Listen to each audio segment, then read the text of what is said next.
Olá, meus queridos irmãos, a todos vocês que nos assistem, um ótimo e abençoado dia, no nome santo do nosso Senhor Jesus Cristo.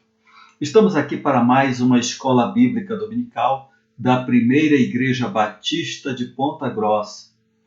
Nosso estudo vem da revista Compromisso, da Convenção Batista Brasileira. Nosso estudo de hoje é a lição de número 13, que tem como tema Morte e Ressurreição de Jesus. Nosso assunto estão nos capítulos 26 a 28 do Evangelho de Mateus. Nossos objetivos são 3. Um objetivo geral e 2 específicos. Objetivo geral: entender que Jesus deu a sua vida voluntariamente pela salvação da humanidade. Objetivos específicos: testemunhar sobre Jesus a outras pessoas e expressar a esperança que temos de vida eterna por meio da morte e ressurreição de Cristo. Temos também o nosso texto áureo, que é o capítulo 27, verso 22. Replicou-lhe Pilatos: que farei então de Jesus chamado Cristo?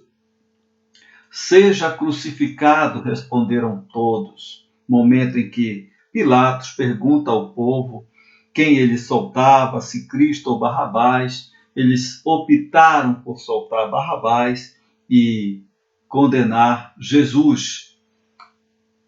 Eu gosto sempre de fazer uma introdução buscando um pouco da aula passada. O tema da nossa lição, como eu já disse, é morte e ressurreição de Jesus. A nossa aula de número 12, ministrada pelo professor Maurício, Jesus orienta seus seguidores sobre o fim dos tempos. Muitas coisas ditas por Jesus naquele momento não foram compreendidas e também que não aconteceram naquele momento. Algumas aconteceram mais tarde, outras ainda estão por acontecer. Por exemplo, sobre o templo. O que Jesus falou a seus discípulos a respeito do templo. Os discípulos, ao saírem de onde estavam, perguntaram o que Jesus queria dizer quando falou: não ficará pedra sobre pedra. A destruição desse templo não aconteceu naquele momento, aconteceu somente 70 anos depois de Cristo.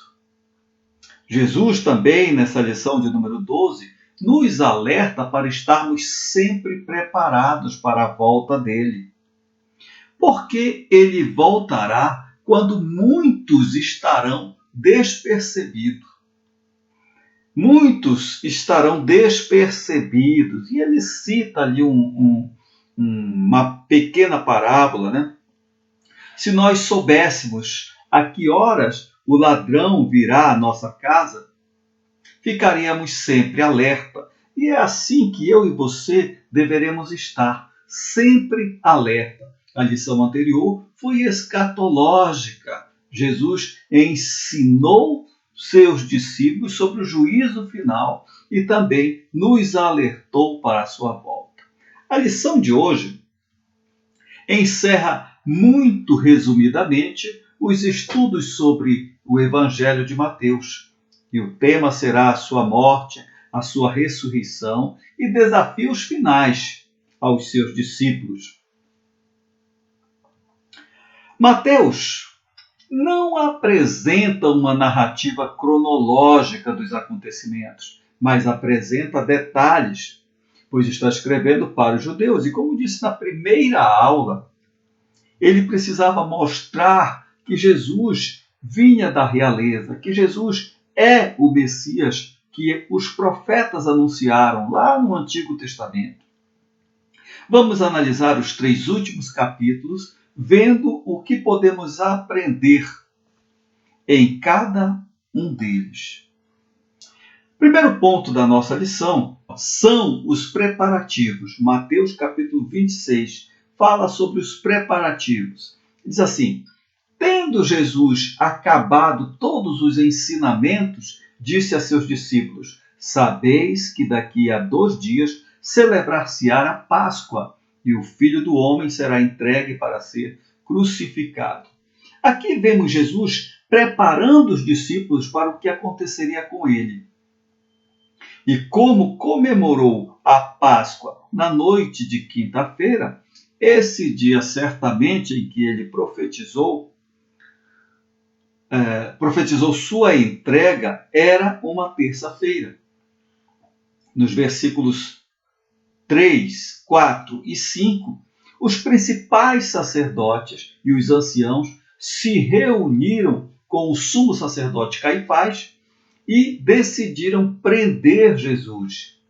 Mas prender traiçoeiramente e matá-lo, ou seja, articular um plano, tudo de forma fraudulenta para que pudesse conspirar e matar Jesus. O versículo 6, 7 e 8 diz o seguinte: Ora, estando Jesus em Betânia, em casa de Simão o leproso, aproximou-se dele uma mulher, trazendo um vaso de alabastro cheio de precioso bálsamo, que lhe derramou sobre a cabeça, estando ele à mesa. Vendo isto, indignaram-se os discípulos e disseram: Para que este desperdício? Esse Simão, meus amados, de acordo com o que nós estudamos, esse Simão de codinome leproso deveria ser alguém que Jesus havia curado. Porque se ele ainda fosse leproso, não poderia estar em sua casa, não poderia estar na cidade. Mas é em sua casa que Jesus é ungido por uma mulher que no Evangelho de João ela é identificada como Maria, irmã de Marta, as 2 irmãs de Lázaro. Ela derramou sobre Jesus um perfume caríssimo, de valor aproximado a 1 ano de salário de vamos dizer assim, um trabalhador assalariado, com salário mínimo. Porque lá em Marcos, capítulo 14, verso 5, temos o valor desse perfume. Ele custava 300 denários. 1 denário era um dia de trabalho do assalariado. Os discípulos se indignaram, achando que era um desperdício, porque se vendido poderia ajudar muitos pobres, diz o versículo 9. Mateus não cita, mas João, no capítulo 12, verso 4, diz que foi Judas quem reclamou. O verdadeiro motivo é que Judas queria roubar parte do dinheiro se fosse vendido. A intenção dele não era ajudar os pobres, mas sim se beneficiar de uma parte desse dinheiro. Essa era a verdadeira intenção de Judas. Nos versos 10, 11 e 12, Jesus justifica o ato daquela mulher como sendo um preparo para o seu sepultamento. Ele afirma que tal ato será lembrado onde quer que seu evangelho seja anunciado. William Beckley chama o ato dessa mulher de a extravagância do amor. Eu acrescentaria uma palavrinha antes, né? Uma palavrinha do tipo a inesquecível extravagância do amor ou a eterna extravagância do amor. Sabe por quê? Porque a fragrância daquele perfume certamente acabou. Num determinado momento do tempo, essa fragrância acabou, parou de ter esse perfume. Mas a lembrança desse ato, a lembrança do ato do amor dessa mulher, permanece transcendendo os tempos. Meus irmãos, é impossível, em uma aula de 30 a 40 minutos, explanar estes 3 capítulos, porque só o capítulo 26, que é o que iniciamos agora, ele possui 75 versículos. Né? Impossível falarmos de todos os ensinamentos desses 3 capítulos em apenas 30 a 40 minutos. Então eu vou expor aí o capítulo 33 e 34 e resumirei o restante. Disse-lhe Pedro: ainda que venhas a ser um tropeço para todos, nunca o serás para mim. Replicou-lhe Jesus: em verdade te digo que nesta mesma noite, antes que o galo cante, tu me negarás 3 vezes. Meus irmãos, todos sabemos que Judas vendeu Jesus aos sacerdotes por 30 moedas de prata. 30 moedas de prata era o preço de um escravo. Lá no Antigo Testamento, Êxodo 21:32. E na cerimônia da Páscoa, Jesus, com um gesto simples, mostra a todos Judas como seu traidor. Verso 17-30. Ou seja, ele sabia e sabe de todas as coisas, sabia que ele seria entregue por Judas, que Judas o trairia. Então, depois da ceia, eles foram para o Monte das Oliveiras. E Pedro, que falava, depois pensava, primeiro ele falava, depois ele pensava, né? E se arrependia muitas vezes do que ele fazia. Declara que mesmo que todos fugissem, ele continuaria firme. Mas Jesus diz a Pedro que ainda naquela noite ele o negaria por 3 vezes. O que acaba acontecendo? Quando Jesus está diante do Sinédrio, Pedro é interpelado por 3 vezes. Ele é interpelado se ele pertencia ao grupo. E ele nega. O galo canta e Pedro chora amargamente, diz o verso 75. O segundo ponto da nossa lição são os acontecimentos. Mateus 27. Versículo 3-5 diz o seguinte: então Judas, o que traiu, vendo que Jesus fora condenado, tocado de grande remorso, veja, tocado de grande remorso, devolveu as 30 moedas de prata aos principais sacerdotes e aos anciãos, dizendo: pequei, traindo sangue inocente. Eles, porém, responderam: que nos importa? Isso é contigo. Então Judas, atirando para o santuário as moedas de prata, retirou-se e foi enforcar-se. Após o julgamento forjado e fraudulento dos sacerdotes e dos anciãos para matarem Jesus, Judas se dá conta do que ele havia feito. Judas cai em si. Entregou um inocente por uma importância em dinheiro, que deixou de ter valor assim que o remorso tomou conta dele. Toda aquela dinheirama que ele havia ganho deixou de ter valor quando o remorso tomou conta dele. Então Judas, jogando para dentro do santuário todo aquele dinheiro, foi se enforcar. É importante entendermos o sentimento de um e de outro. O sentimento diferente de Pedro para o sentimento de Judas. Pedro teve um sentimento de arrependimento, enquanto que Judas teve um sentimento de remorso. Verso 11, 12, 13, 14 diz para nós o seguinte: Jesus estava em pé ante o governador, e este o interrogou, dizendo: és tu o rei dos judeus? Respondeu-lhe Jesus: tu o dizes. E sendo acusado pelos principais sacerdotes e pelos anciãos, nada respondeu. Então lhe perguntou Pilatos: não ouves quantas acusações te fazem? Jesus não respondeu nenhuma palavra, vindo com isto a admirar-se grandemente o governador. Nos versículos de 11 a 14, Jesus está agora diante de Pilatos, o governador da Judéia. Os líderes judeus acusavam Jesus de enganar a nação, de proibir o pagamento de impostos e de se proclamar rei. Pilatos pergunta a Jesus se ele era o rei dos judeus e a resposta foi: é como dizes. Ou seja, é como tu diz. Pilatos não entendeu nada. E mesmo surpreso e admirado com a resposta de Jesus, e ainda sendo alertado pela sua esposa de que Jesus era inocente, não assumiu a sua responsabilidade de decisão.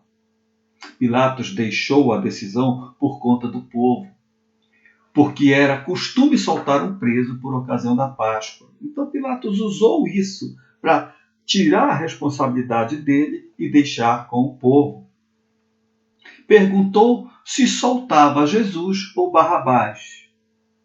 Um era Cristo, inocente, o outro era um criminoso, Barrabás. O verso 20 a 22, quando Pilatos deixou a escolha com o povo, ele tinha certeza que o povo escolheria soltar Jesus, porque estava ciente da inocência de Jesus e também porque ele sabia que a inveja dos sacerdotes é que tinha levado a toda aquela situação.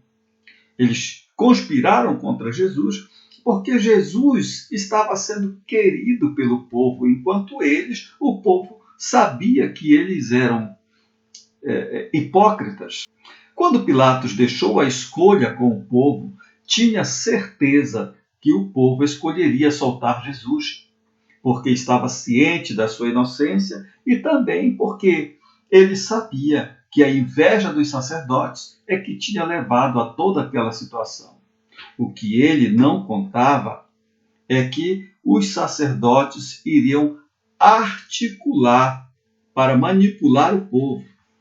Assim, o povo escolheria Barrabás e condenaria Jesus. O povo preferiu Barrabás e assim Jesus foi condenado.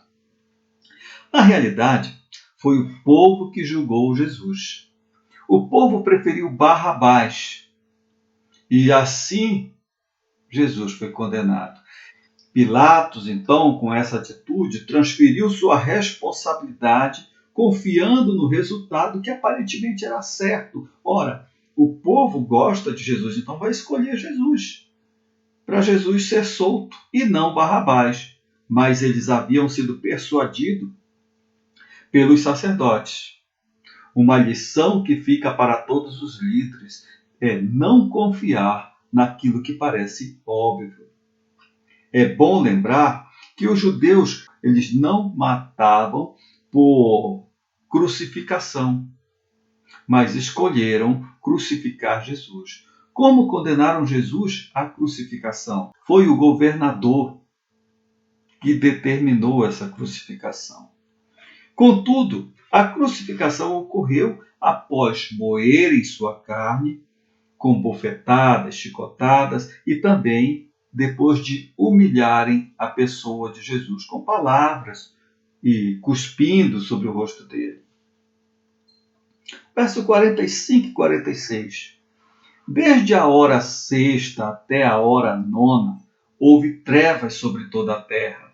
Por volta da hora nona, clamou Jesus em alta voz, dizendo: Eli, Eli, lama sabachthani.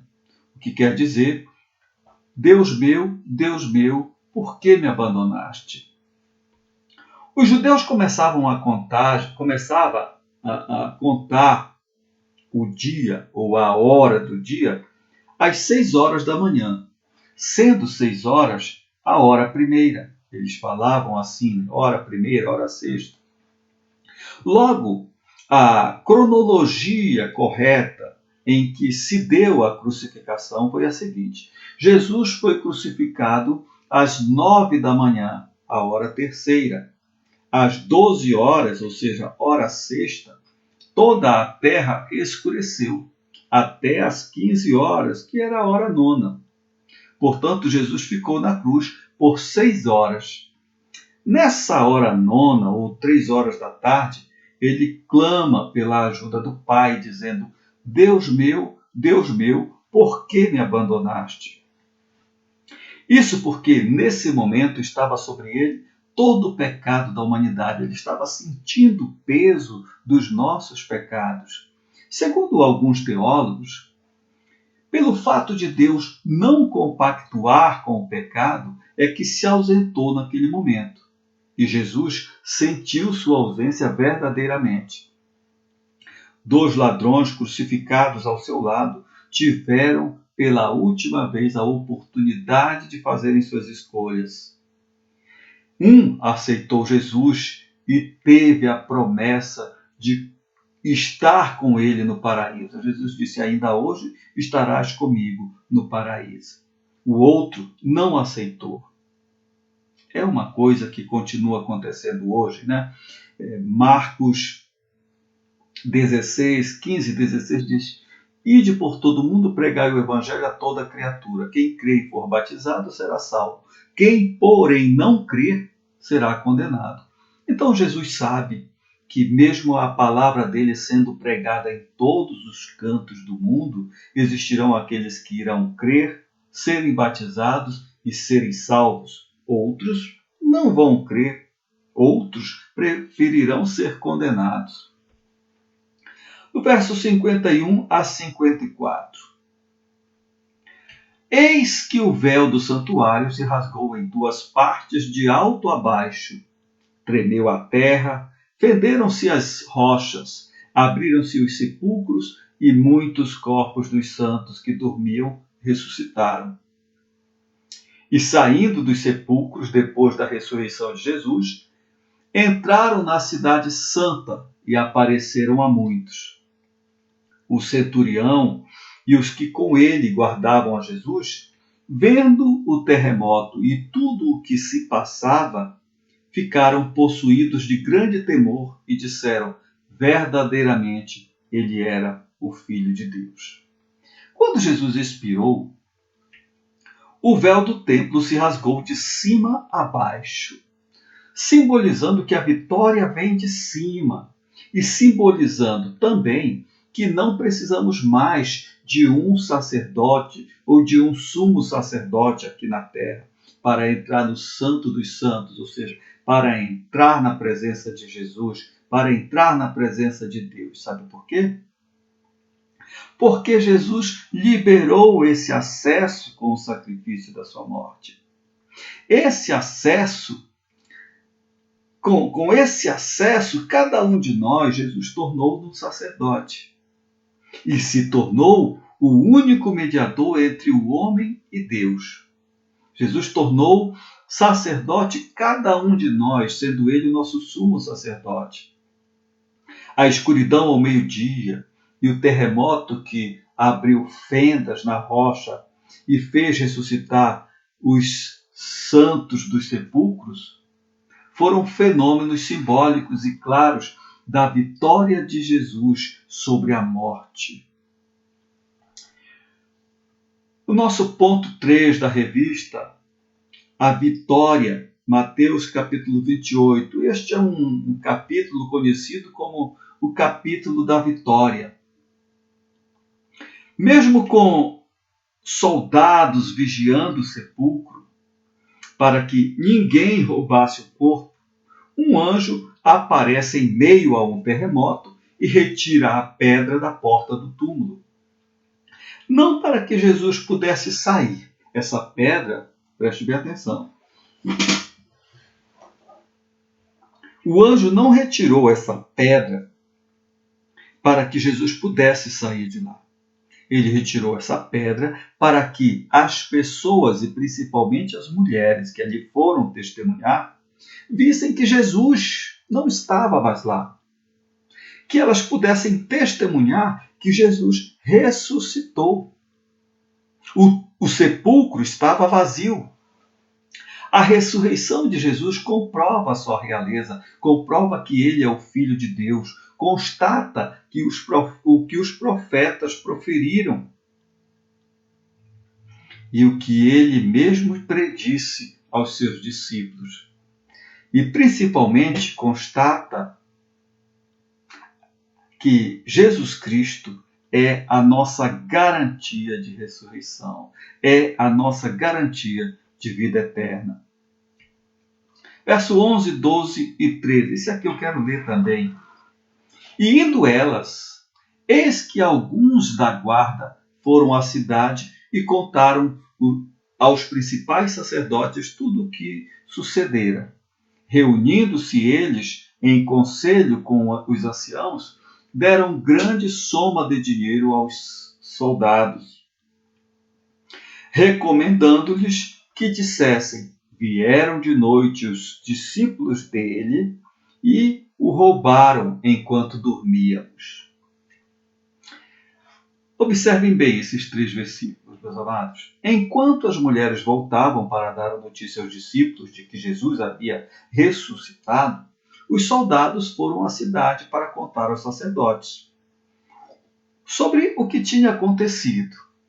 E estes, reunindo-se com os anciãos, combinaram subornar com muito dinheiro, subornar com muito dinheiro aqueles soldados para que eles dissessem que os discípulos tinham ido lá à noite, enquanto eles estavam dormindo, e roubaram o corpo. É muito triste, na verdade, ver que a corrupção e a conspiração que vemos hoje sempre existiram e sempre existirão até que Jesus volte. Esta versão do roubo divulgou-se entre os judeus e foi a que permaneceu até a vinda das boas novas, até que os evangelhos fossem escritos. O que todos criam era que os discípulos haviam ido lá e roubado o corpo. Após os evangelhos, teve-se uma nova visão do que realmente havia acontecido. Jesus ressuscitou. Verso 16 ao 20. Jesus aparece aos 11. Após a sua ressurreição, ele aparece aos 11. Por que somente aos 11? Porque a essa altura Judas já havia se enforcado. Já não estava mais entre eles, então apenas 11 discípulos. Interessante que alguns o adoram e outros duvidam da presença de Jesus, duvidam da ressurreição de Jesus. Nada diferente de hoje. E olha que nós estamos falando aqui dos discípulos. O verso 17 diz que quando eles viram, uns adoraram, outros duvidaram. E isso aconteceu no meio daqueles que andaram com Jesus. Isso serve para a nossa reflexão. Muitos hoje pregando a palavra de Deus, mas não acreditam em tudo, não creem em tudo que lá está escrito. Esse encontro de Jesus com os seus discípulos foi marcado pela ordem máxima do cristianismo. Jesus deu uma ordem a eles e é a ordem que prevalece também para nós. Que ordem é essa? É a ordem que está no verso 19. Ide e fazei discípulos de todas as nações, batizando-os em nome do Pai, do Filho e do Espírito Santo. O cristianismo é uma fé missionária. Observe esse versículo e perceba que o cristianismo é uma fé missionária, isto é, fé com uma missão. Cada um de nós que cremos na palavra de Deus, que cremos em Jesus Cristo, somos um missionário. Cada um de nós tem uma missão de anunciar para as pessoas que estão ao nosso alcance. Cada pessoa que aceita Jesus como seu Salvador torna-se um missionário. Não importa onde estejamos, testemunhar que Jesus morreu, mas ressuscitou, é dizer que Cristo venceu a morte, nos garantindo vida eterna. Essa vitória e autoridade é de Jesus, mas Ele dá a todos nós para irmos também fazer discípulos, ensinando em seu nome. O ministério de Jesus foi completo e com vitória, mas deixou a tarefa para todos nós até que ele retorne. Eu quero concluir esta lição sobre o Evangelho de Mateus, dizendo que Mateus fecha toda a narrativa nos seus 28 capítulos de uma forma gloriosa. Ele começou, e na primeira aula, foi eu que dei também, foi eu que ministrei a primeira aula, ele começa falando sobre a genealogia de Jesus, de onde Jesus veio, quem eram seus pais, quem foram seus descendentes, para provar que a linhagem de Jesus era real. Jesus veio de Davi. E fala também sobre o anúncio do nascimento. É assim que começa a história no livro de Mateus. É assim que começa o Evangelho de Mateus. E termina com uma tarefa a todos nós. Que tarefa é essa?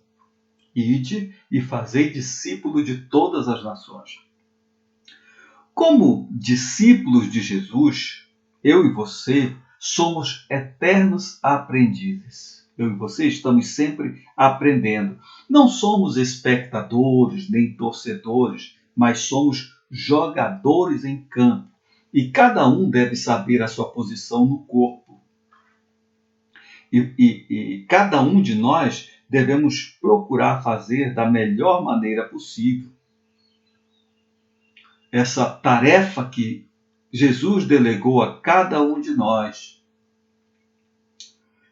É maravilhoso saber que Cristo conta comigo e com você para completar a sua obra. Ele não precisaria de nós, mas ele conta comigo e com você.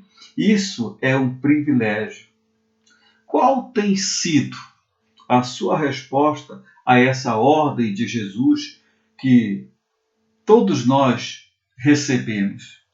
Será que ficar sempre no banco de reserva, será que ficar sempre sentado no banco é uma opção? O que é que você acha? Será que estamos procurando cumprir da melhor maneira possível o desafio que Jesus deixou para todos nós? A resposta é de cada um, mas saiba que Jesus conhece qual é a sua resposta. Que Deus nos abençoe e nos use como instrumento nas suas mãos, porque isso é um privilégio delegado por Deus a cada um de nós. Que Deus abençoe o seu dia, que Deus lhe dê sabedoria para transmitir, sendo um instrumento na mão dele, transmitir o conhecimento que você acabou de ter hoje, o conhecimento que você adquire lendo a sua palavra.